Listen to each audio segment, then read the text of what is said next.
In Nadur lies on the easternmost hill of Island Gozo. It is an interesting traditional village and affords fabulous views over land and the sea. It is reached either from City Victoria or directly from Mgar harbor.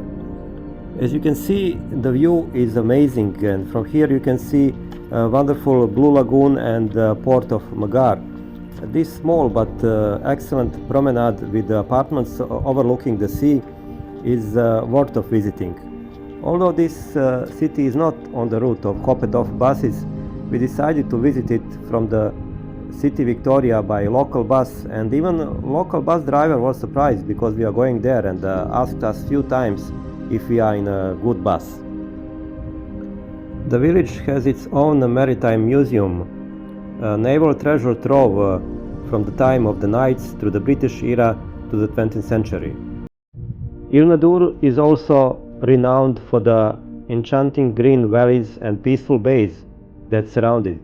On the coast nearby are the beautiful beaches of San Blas and Ramla, as well as the Dakhlet Korot, delightful small bay, very popular with fishermen as well as the local swimmers. Island Nadur is itself considered to be kind of a watchtower for the island.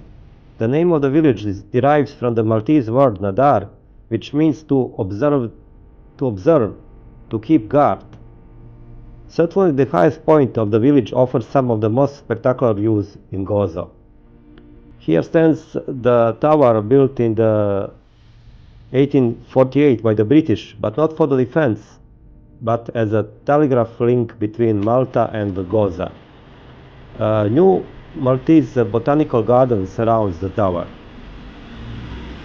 There are also two towers built by knights, and they are used to observe in case of attacks from the sea, from the Ottomans and the pirates. The Baroque Parish church dominates in Nadur skyline and is one of Gozo's best pieces of Baroque architecture.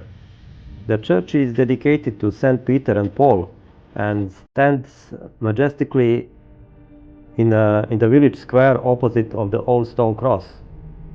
The feast of Saint Peter and Paul, also called the Le Inaira, is celebrated on 29th of June, which is also national holiday.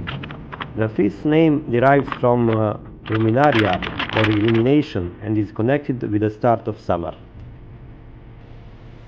The beloved statue of Saint Peter and Saint Paul is one of the many masterpieces that grace the Grand Church.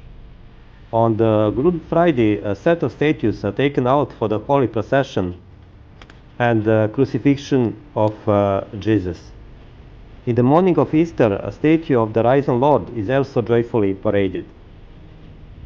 The parish church is a monument of architecture and painting, and sadly it wasn't open at the moment when we visited this village.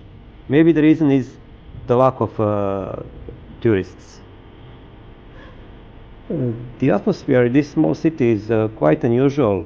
Although there are 4,500 citizens, for the 1 hour as we spent in this small city, we could see only about 10 people and maybe 10 more in cars. So probably we need much more time to spend in Malta to figure out the style of living of citizens of Malta. In this village there are about 20 farmers, and they work as a part-time job with their fields, and it is enough for them to supply almost all Malta with the fruits. There is also promoted the planting of olive trees that from Italy, and these trees have consistently decreased in number over time. A small number of people earn their living from the sea and the fishermen and the sailors, but the most of citizens of Island Nadur work as businessmen, analysts, teachers, and other professions. So it is very unusual for the Malta. This country is a quite a rich country, but there is almost nothing they produce. They only have some kind of services and tourism. From this small city, or if you say big village, we visited the famous Ramla beach by walk. It's about 3 kilometers away from there, and then we walked back and also took a walk, a wonderful walk downhill to the port of Mgar. Sometime if you visit Gozo a few times, visit 3 times, you realize that it's easier to walk than to wait for the buses that go every 1 hour and doesn't follow the scheduled time. Of course, if you like walking.